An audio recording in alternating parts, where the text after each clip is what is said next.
মেয়েরা তার বাবাকে কেন এত ভালোবাসে জানেন? মেয়েরা জানে বাবা পৃথিবীতে একমাত্র ব্যক্তি যে মেয়েদেরকে কখনোই কষ্ট দিবে না। মেয়েদের মনে কান্না এক বিছানায় শুয়ে থাকা মানুষটিও তা প্রায় কখনোই বুঝতে পারে না। কখনো মেয়েদের মনে কষ্ট দিও না। রাগারাগি হলে তাকে বুঝাও, তাকে শান্তভাবে বুঝাও, তাকে তোমার মনের কথাগুলো বলো, সময় দাও তাকে, দেখবে তার মতো করে তোমাকে আর কেউ ভালোবাসতে পারবে না। আসলে মেয়েদের মনে চা পাওয়াগুলা একান্তই থেকে যায়, কখনো তাদের মুখে চাওয়া পাওয়াগুলো কখনোই প্রকাশ পায় না। তাদের জন্য কোনো স্বপ্ন বা আশা থাকতেই নেই। তাদের জন্য যেটা থাকে সেটা হলো অন্যের জন্য বেঁচে থাকা। জন্মের পর মা বাবার জন্য, আর বিয়ের পর স্বামীর জন্য, আর মা হওয়ার পর তার সন্তানের জন্য। মেয়েদের জীবনটা বড়ই অদ্ভুত, তাই না? মানিয়ে নিতে নিতে, মানিয়ে চলতে চলতে জীবনটা শেষ হয়ে যায়। প্রথম নিঃশ্বাসটা শুরু হয় বাপের বাড়ি থেকে, আর শেষ নিঃশ্বাসটা শেষ হয় স্বামীর বাড়িতে। মেয়েদের জীবনটা কি অদ্ভুত, তাই না? একটা মেয়ে চাইলে তার ইচ্ছে মতো ঘুরতে পারে না, পছন্দের জায়গা ঘুরে বেড়াতে পারে না। মেয়েদের জীবনটা আসলে বড়ই অদ্ভুত।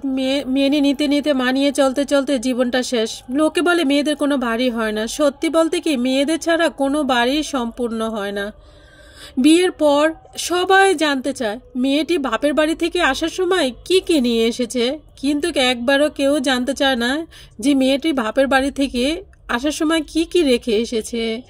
আসলে একটা মেয়ের কষ্ট শুধুমাত্র সে বুঝে। আসলে যে মেয়েটি বাবার বাড়িতে অল্প কথায় মায়ের অভিমান করে বসে থাকে, শ্বশুর বাড়িতে সেই মেয়েটি শ্বশুর বাড়িতে অনেকের অনেক কথায় চুপ করে মুখ বুজে সহ্য করে। মেয়ে হয়ে জন্ম নেওয়াটা যতটা সহজ, মেয়ে হয়ে জীবন কাটানো ততটা সহজ নয়। মেয়েরা চাইলে নিজের সব স্বপ্ন পূরণ করতে পারে না। যেখানে একটা ছেলে শ্বশুর বাড়িতে গিয়ে 2 দিনও থাকতে পারে না, আর সেখানে একটা মেয়ে তার পরিবার, ভাই বোন সবাইকে ছেড়ে শ্বশুর বাড়িতে সারাটা জীবন কাটিয়ে দেয়। জিনিসের জন্য কারো কাছে হাত পেতে পুরা ব্যাখ্যা দিয়ে টাকা নিয়ে যে কতটা কষ্টের, তা একমাত্র মেয়েরাই অনুভব করতে পারে। আজ দুঃখ একটাই, মানুষ চিনতে পারলাম না। যে একটু ভালো ব্যবহার করে তাকে বেশি বিশ্বাস করে ফেলি, আর এটি আমার জীবনের সবচেয়ে বড় ভুল। জীবনে কিছু পাই বা না পাই, কষ্ট পাইতে হবে এটা বুঝে গেছে। কষ্টে গেরা মেয়েদের জীবন। মেয়েরা কিছু পাক বা না পাক, কষ্ট পাবেই। মেয়েরা বরাবরই সবার প্রয়োজন মিটায়, প্রিয়জন হয় না। মেয়েরা সবাই সবসময় প্রয়োজন মনে করে, কখনোই আপনজন মনে করে না। দুঃখের বিষয়, আজ আমাদের সমাজে মেয়েদেরকে অবহেলা চোখে দেখে। আজও আমাদের সমাজে মেয়েদেরকে সুশিক্ষিত হতে দেয় না। মেয়েদের মন আবেগ দিয়ে পরিপূর্ণ। মেয়েরা অনেক বড় আঘাতে হাসতে হাসতে সহ্য করে নিতে পারে, অনেক সময় অনেক ছোট আঘাতে মেনে নিতে পারে না।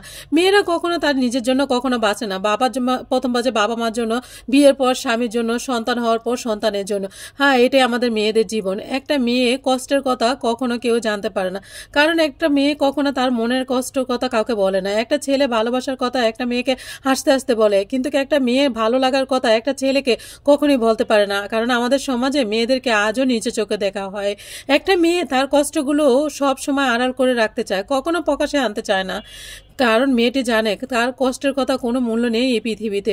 পরের উপর নির্ভর করা কতটা যে কষ্টের শুধুমাত্র মেয়েরাই বুঝতে পারে। মেয়েদের কষ্টগুলো বোঝা এতটা সহজ নয়, তাদেরকে বাড়িতে সেই জায়গায় তার জায়গা হয় না। মেয়েদের জন্য সবচেয়ে বড় স্কুল হলো স্বামীর বাড়ি, যেখানে শিক্ষকের কোনো অভাব নেই আর শিক্ষারও কোনো শেষ নেই। একটা মেয়ের জন্য পুরো পৃথিবীর সাপোর্টের প্রয়োজন হয় না, একমাত্র তার স্বামী সাপোর্টেরই যথেষ্ট। বিয়ের পরে একটু খেয়াল রাখলে, যত্ন নিলে ভোর বাধ্য হওয়া বলে না, বরং এটা নারীদের প্রতি সম্মান ও শিক্ষিত প্রয়োজন বলে। স্ত্রীকে কষ্ট দিবেন না, কারণ আপনার পাঁজরে হাত দিয়ে তাকে সৃষ্টি করা হয়েছে। তাই স্ত্রীকে কষ্ট দিলে ঘুরে ফিরে আপনি নিজেকে কষ্ট দিবেন। বিয়ের পরে মেয়েদের জন্য ফোন লিস্টে একটা নাম্বারই থাকে, সেটা হলো মায়ের নাম্বার। বাড়ির বউ কখনই লক্ষ্মী হয় যখন সে চোখ থাকিতে অন্ধ, মুখ থাকিতে বোবা হয়। একটা মেয়ের জীবনে সবচেয়ে বড় উপকার হলো কেয়ারিং হাজবেন্ড, আর সেটা সব মেয়েদের কপালে জমে না। আর একটা মেয়েদের জীবন বিষের মতো হওয়ার কারণ হলো খারাপ স্বামী। আর একটা মেয়ের সুন্দর হওয়ার জন্য যথেষ্ট ভালো স্বামী। বিয়ের আগে মা বলে বিয়ের পরে যা করিস, আর বিয়ের পরে স্বামী বলে বিয়ের আগে যা করা করেছ, এখন আর কোনো কিছু করো না, সব বন্ধ। আমি কে? আমি একটা মেয়ে যাকে একদিন নিজের বাড়ি ছেড়ে অন্যের বাড়ি যেতে হয়। ওই স্ত্রী হলো উত্তম স্ত্রী, যে স্ত্রী হলো তোমার মাকে কখনো অবহেলা করো না, কারণ আমি একদিন মা হব।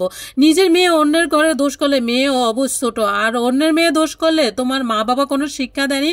মেয়েরা বড্ড বোকা, কারণ ঝগড়া করার পর তারাই সবচেয়ে বেশি কাঁদে আর তারাই বেশি কষ্ট পায়। শ্বশুরবাড়ির লোকগুলো যেমনই হোক না কেন, আফসোস করবেন না, কারণ যদি স্বামী ভালো হয়, কারণ নিজেকে ভাগ্যবান মনে করবেন, কারণ সব মেয়ের কপালে ভালো স্বামী